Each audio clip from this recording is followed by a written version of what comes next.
레프트 비하인드라는 소설책이 있습니다. 대략 7,500만 부 이상이 팔렸다고 하는군요.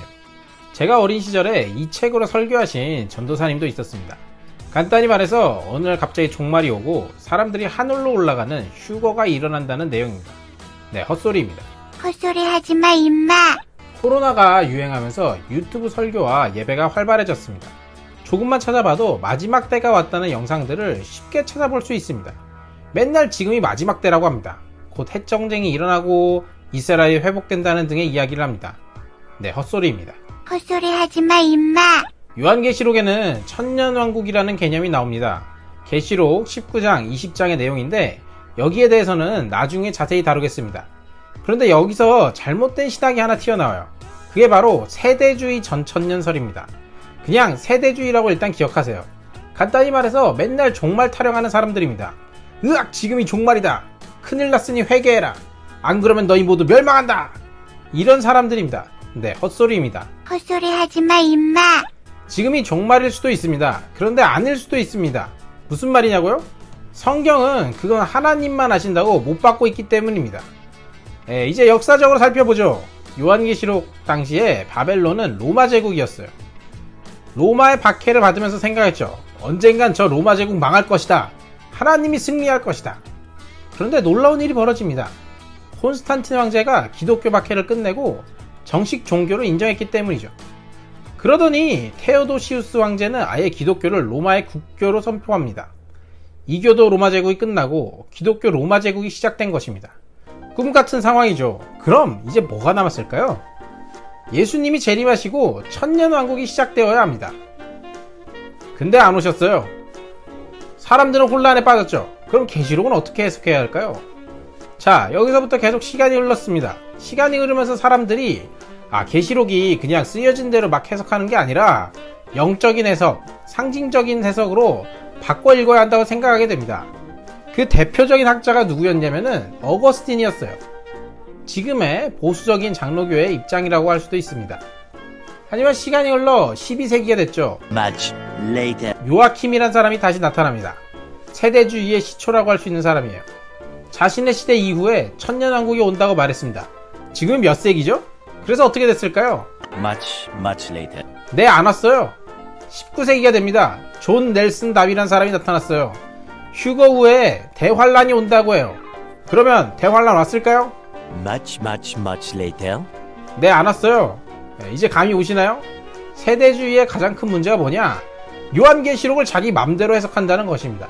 맨날 휴거, 맨날 종말, 맨날 심판의 날이래요. 에이씨, 왜 저래 진짜. 요한계시록 어려운 거 맞습니다. 역사적인 부분, 시, 상징이 뒤섞여 있어서 어려운 책인 건 맞아요. 아니, 그렇다고 요한이 당시 1세기 교회에 보내는 편지를 다 상징적으로 해석한다거나 상징적으로 설명한 부분을 다 문자적으로 해석하면 안 됩니다. 어려운 책이지만 못 읽는 책은 아니에요. 근데 맨날 자기만 해석할 수 있다고 말하면서 그 해석도 엉터리라서 문제입니다. 휴거 하는데 휴거가 뭘까요? 휴거는 사람들이 마지막 때에 하늘로 사라진다는 내용입니다. 문제는 성경에 그런 내용이 없어요. 요한계시록 4장 1절에 보면은 요한이 하늘로 올라가는 게 있습니다. 근데 그거는 계시를 보기 위해서 요한만 올라간 거지 모든 성도가 올라가는 것이 아니에요. 요한만의 특별한 경우입니다. 그리고 세대주의의 문제는 뭐냐면 맨날 지금이 말세래요. 지진 나면 말세, 전쟁 나면 말세, 코로나 생기면 말세라고 합니다. 그때는 하나님만 아신다고 성경에 써 있는데 자기들도 안다고 말합니다. 도대체 왜 이렇게 세상에 하나님이 많은 거예요? 7년 대환란이라는 이야기가 있습니다. 이 사람들은 이걸 되게 좋아해요. 세상을 7개로 나눠가지고 시대를 막 7개로 구분합니다. 7년 대환란. 그런데 계시록에 7년 대환란이라는 내용이 없어요. 이렇게 저렇게 합치면 된다는데 다 억지예요.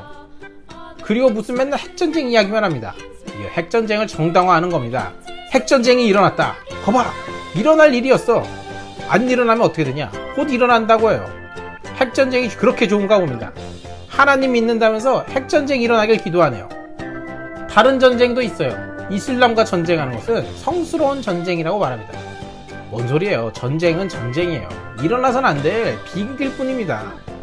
그리고 가장 나쁜 짓이죠.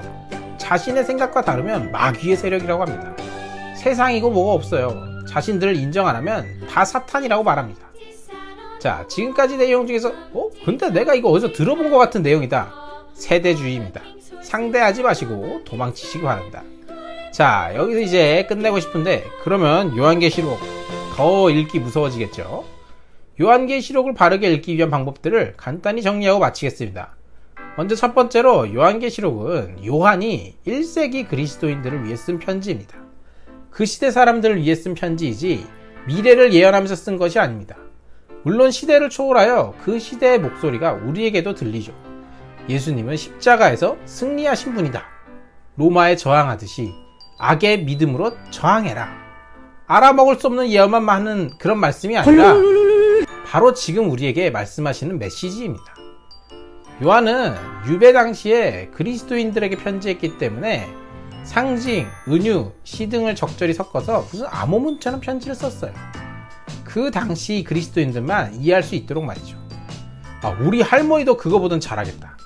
이런 말이 있다고 쳤을 때 진짜 할머니가 더 잘한다는 그런 해석이 아니잖아요. 그래서 요한계시록 해석할 때는 늘 주의해야 된다는 겁니다. 세 번째로 요한계시록은 예배와 제자의 길을 말합니다. 전쟁, 보복, 폭력 그런 이야기를 말하지 않습니다. 예배와 믿음, 말씀과 희생으로 세상을 이겨나가라고 말하는 게 요한계시록이에요. 참된 예배와 제자의 길로 걸어나가는 어쩌면 너무나 고된 길을 말하고 있습니다. 네 번째로 마지막입니다. 심판만을 강조하는 것은 심판 너머에 소망과 회복을 놓치는 거예요. 요한계시록에 심판이 있어요. 심판에 대한 내용이 있지만 심판보다 더 큰 하나님과 어린 양의 새하늘과 새 땅, 소망과 회복을 이야기하고 있습니다. 심판의 공포를 이겨내는 그 놀라운 사랑의 회복을 선포하는 겁니다. 그래서 요한계시록이 심판이 임할 것이다, 그지 깽깽이들아, 이게 아니라 오시옵소서 주 예수여로 끝나는 것입니다. 요즘 정말 쉽지 않은 시대인 것 같습니다. 쉽지 않은 시대인 것은 맞습니다. 그러나 이런 때일수록 잘못된 목소리에 현혹되지 말고 올바른 신학을 함께 공부하며 믿음 안에서 바로 서시길 바랍니다. 오늘은 여기까지. 그럼 다음 시간에 만나요. 안녕.